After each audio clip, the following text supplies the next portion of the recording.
Good morning, dear students, and once again I welcome to all of you in this SPSM online classes.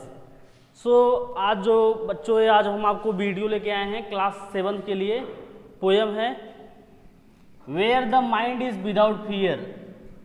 ये जो poem है आज हम इसलिए लेके आए हैं क्योंकि कल आप जानते हैं कि कल 15 अगस्त है और इसमें ये जो पोयम है where the mind is without fear, इस पोयम को रविंद्रनाथ टैगोर ने लिखा है और ये पोयम उस समय लिखी गई थी जब हमारा भारत देश अंग्रेजों का गुलाम था और काफ़ी ज़्यादा समस्याएं थी उस समय।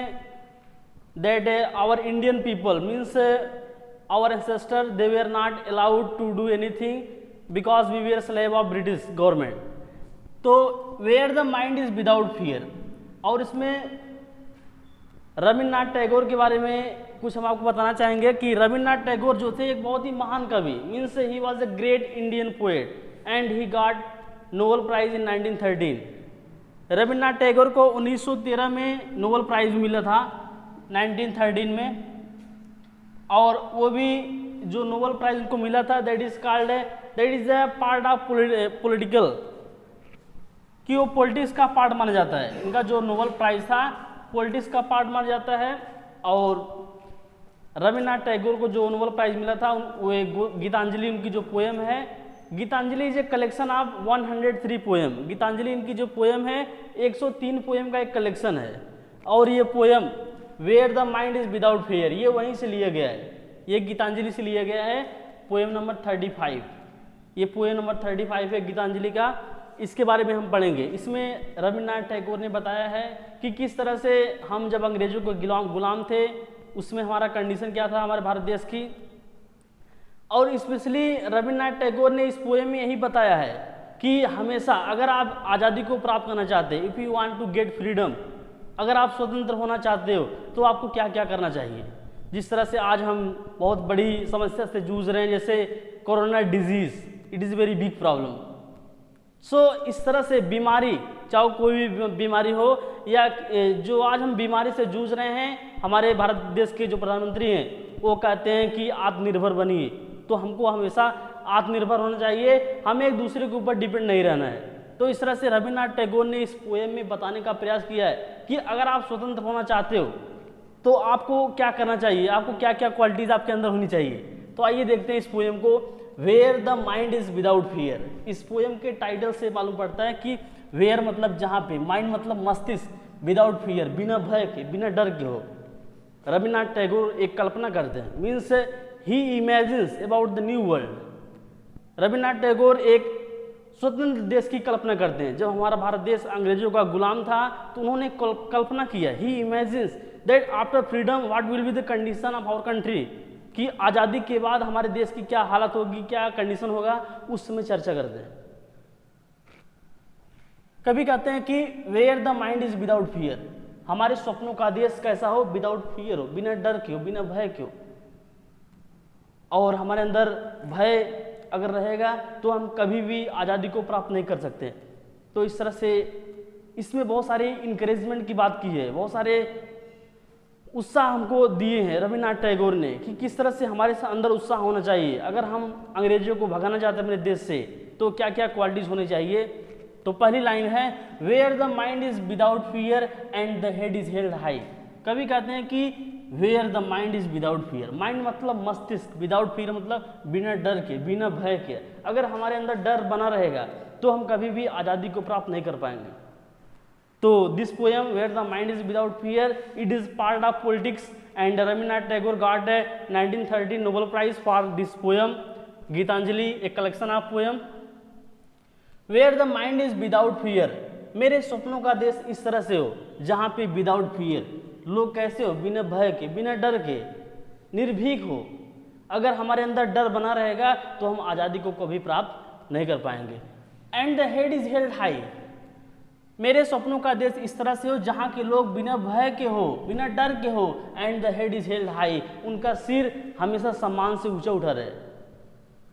रविन्द्रनाथ टैगोर कहते हैं कि मेरे सपनों का देश इस तरह से हो जहाँ के लोग बिना डर के हों, उनके अंदर कोई डर ना हो। अगर हमारे अंदर डर रहेगा तो आज़ादी हम कभी प्राप्त नहीं कर पाएंगे, कभी हम अंग्रेजों को भारत से भगा नहीं पाएंगे। तो इस तरह से the head is held high, लोगों का जो मस्तिष्क हो, उनका जो सिर हो, वह सम्मान से ऊंचा उठा रहे। वेयर नॉलेज इज फ्री, बहुत ही इंपॉर्टेंट बात कही है रविन्द्रनाथ टैगोर ने कि वेयर नॉलेज इज फ्री, जहाँ पे क्या हो, हमारा देश ऐसा हो। आज़ादी के बाद बात कर रहे हैं, ये पोयम जो है आज़ादी के पहले लिखा गया था। तो वो कहते हैं कि वेयर नॉलेज इज फ्री, जहाँ पर नॉलेज मतलब ज्ञान, फ्री मतलब मुक्त हो। इसका मतलब ये नहीं, इसका मतलब ये है कि रविन्द्रनाथ टैगोर कहते हैं कि मेरे सपनों का देश इस तरह से हो, मेरा भारत देश इस तरह से हो जहाँ पर ज्ञान को प्राप्त करने में किसी को कोई बाधा, कोई रुकावट ना आए। आप किसी भी धर्म से हो, किसी भी जाति से हो, आप किसी भी कास्ट से हो, सबको जो है नॉलेज प्राप्त करने का अधिकार है। ये रविन्द्रनाथ टैगोर एक बहुत ही महान कवि कहते हैं कि वेयर नॉलेज इज फ्री, मेरे सपनों का देश इस तरह से हो जहाँ पर ज्ञान जो है फ्री, मुक्त हो, अर्थात ज्ञान को प्राप्त करने में कभी किसी को बाधा या रुकावट न हो। Where the world has not been broken up, और आगे कहते हैं कि वेयर, जहाँ पे, द वर्ल्ड, संसार, ये मेरा जो भारत देश है, has not been broken up, ये ब्रोकन अप ना हुआ हो। ब्रोकन अप मतलब होता है टूट जाना, अलग हो जाना, खंडों में बढ़ जाना। Where the world has not been broken up into fragment, fragment मतलब छोटे छोटे जातियों में, छोटे छोटे धर्मों में। रविन्द्रनाथ टैगोर कहते हैं कि मेरे सपनों का देश इस तरह से हो जहाँ के लोग छोटे छोटे जातियों में, छोटे छोटे धर्मों में बटे ना हो। लेकिन सब इस समय क्या हो रहा है कि हमारा जो देश है, means our country is divided in different kinds of castes and religion.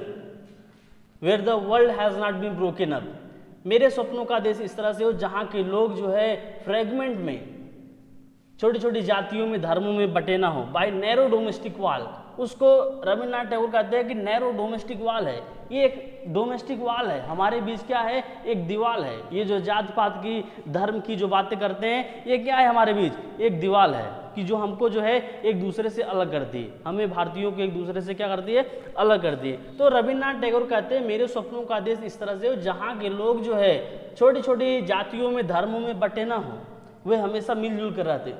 और ये बात रविन्द्रनाथ टैगोर ने क्यों कहा, क्योंकि उस समय आज़ादी की बात थी। अगर हम एक दूसरे से आपस में लड़ते रहेंगे तो हम कभी भी आज़ादी प्राप्त नहीं कर पाएंगे। तो this was the thought of Rabindranath Tagore that if we live together then we can fight against British government, कि जब हम साथ साथ रहेंगे तभी हम अंग्रेजों के खिलाफ लड़ सकते हैं, तभी हम अंग्रेजों को भगा सकते हैं। And where words come out from the depth of truth, अगली लाइन में कहते हैं कि वेयर मतलब जहां पे, वर्ड्स शब्द, कम आउट बाहर निकलते हो, from the depth of truth सत्य की गहराई से। रविन्द्रनाथ टैगोर कहते हैं कि मेरे सपनों का देश इस तरह से हो जहां पे जो है शब्द जो होते हैं वो सत्य की गहराई से निकलते हो, अर्थात सभी लोग सत्य बोलते हो। मेरे सपनों का देश इस तरह से हो जहां पे हर व्यक्ति, भारत का हर नागरिक क्या होता हो, वो सत्य बोलता है, means he always speaks truth. Where tireless striving, tireless मतलब होता है अथक प्रयास करना, टायरलेस स्ट्राइविंग मतलब अथक प्रयास करना, प्रयास करने से कभी हारना नहीं। मेरे सपनों का देश इस तरह से हो जहां के लोग प्रयास करने से कभी हारते ना हो, प्रयास करने से कभी हारते ना हो। जिस तरह से हम बात करते हैं थॉमस एल्वा एडिसन, जिस तरह से थॉमस एल्वा एडिसन क्या किया, उसने कई बार एक्सपेरिमेंट किया, कई बार प्रयास किए, लेकिन वह हमेशा असफल होता जाता था, लेकिन उसने प्रयास करना कभी छोड़ा नहीं। तो इस तरह से रविन्द्रनाथ टैगोर कहते हैं कि मेरे सपनों का देश इस तरह से हो, वेयर टायरलेस स्ट्राइविंग, जहाँ पे लोग हमेशा अथक प्रयास करते हो, स्ट्रेस फैलाते हो, इट्स आर्म अपनी भुजाओं को, टूवर्ड्स परफेक्शन पूर्णता को प्राप्त करने के लिए। आपका कोई भी टारगेट हो, आपका कोई भी लक्ष्य हो, उस लक्ष्य को प्राप्त करने के लिए आप हमेशा प्रयास करिए जब तक आप सफल नहीं हो जाते। तो रविन्द्रनाथ टैगोर कहते हैं कि मेरे सपनों का देश इस तरह से हो जहाँ के लोग प्रयास करने से कभी हारते नहीं, वे हमेशा अपने स्ट्रेस मतलब फैलाते हो, अपनी भुजाओं को हमेशा फैलाते हो टूवर्ड्स परफेक्शन पूर्णता की ओर, हमेशा अपने लक्ष्य को प्राप्त करने के लिए अपने आप को हमेशा उस कार्य के लिए लगाते हो, वो प्रयास करने से कभी हारते नहीं हो। where the clear stream of reason has not lost its way into the dairy deserts and updated habit। कभी कहते हैं कि where the clear stream of reason, जहाँ पे clear stream मतलब होता है जो स्ट्रीम है, जो नदियाँ हैं, जो स्वच्छ धाराओं की नदियाँ हैं, of reason, where the clear stream of reason, जहाँ पे तर्क के जो शुद्ध जल हैं, जहाँ पे तर्क के जो शुद्ध जल हैं, हैज़ नॉट लॉस्ट इट्स वे, अपने रास्ते को ना भूले हों, जहाँ पे तर्क के शुद्ध जल अपने रास्ते को ना भूले हों, into the dreary deserts and updated habits, इस रेगिस्तान में। कभी कहते हैं कि जहाँ पे मेरे सपनों का देश इस तरह से हो, जहाँ पे स्वच्छ जो धाराएं हैं वो रेगिस्तानों में अपना रास्ता ना भूलती हों। इसका दो मीनिंग है। इसका सिंपल मीनिंग ये है कि where the clear stream of reason, जहाँ पे तर्क के शुद्ध जल अपने रास्ते को डेजर्ट, रेगिस्तान, डेरी डेजर्ट, सूखे रेगिस्तानों में, सूखे रेतों में अपने रास्तों के ना भूलते हो। ये तो पहला मीनिंग हो गया। दूसरा मीनिंग जो सिंबॉलिकल मीनिंग है वो रविन्द्रनाथ टैगोर कहना चाहते हैं कि मेरे स्वप्नों का देश इस तरह से हो जहाँ पे लोग जो है पुरानी रीति रिवाजों में, पुरानी परंपराओं में न बंधे हो, वो हमेशा कुछ नया सोचते हो। ये इसका मीनिंग है।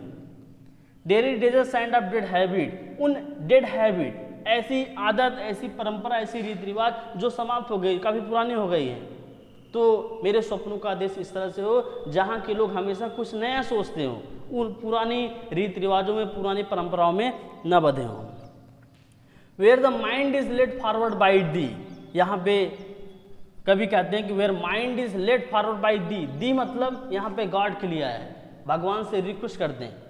रविन्द्रनाथ टैगोर ईश्वर से रिक्वेस्ट करते हैं, प्रार्थना करते हैं कि वेयर द माइंड, जहाँ पे मस्तिष्क, इज लेड फॉरवर्ड, आगे बढ़ता हो, बाई दी, ईश्वर के द्वारा, जहाँ पे मेरे स्वप्नों का देश इस तरह से हो जहाँ के लोग जो है हमेशा भगवान में विश्वास करते हो, वो हमेशा यही समझते हैं कि हमेशा भगवान में विश्वास करते हुए उनके विचारों को अपनाएं, into the ईवर widening thought and action, और हमेशा अच्छे विचार रखें, एक्शन, हमेशा कार्य करें। मेरे स्वप्नों का देश इस तरह से हो जहाँ के लोग ईश्वर के द्वारा बताए हुए रास्ते पर उनके विचारों को अपनाते हो। Into that heaven of freedom, इस स्वतंत्रता के स्वर्ग में। कभी कहते हैं कि into that heaven of freedom, इस स्वतंत्रता के स्वर्ग में my father let my country awake, मेरे पिता, मेरे भगवान, मेरे ईश्वर, मेरे देश को आगे बढ़ाओ। तो इसमें, इस पोएम में रविन्द्रनाथ टैगोर ने यही बात किया है कि हमने आपको पहले बताया कि पोएम जो है ये आज़ादी के पहले की पोएम है, कि इसमें रविन्द्रनाथ टैगोर अपने देशवासियों को किस तरह से उनको आश्वासन देते हैं, किस तरह से उनको उकसाते हैं अंग्रेजों के खिलाफ लड़ने के लिए, कि उनके अंदर डर नाम की कोई चीज़ ना हो, वो हमेशा मिलजुल करके कार्य करें। तो ये पोएम हमारा समाप्त होता है। आज के लिए इतना ही, धन्यवाद।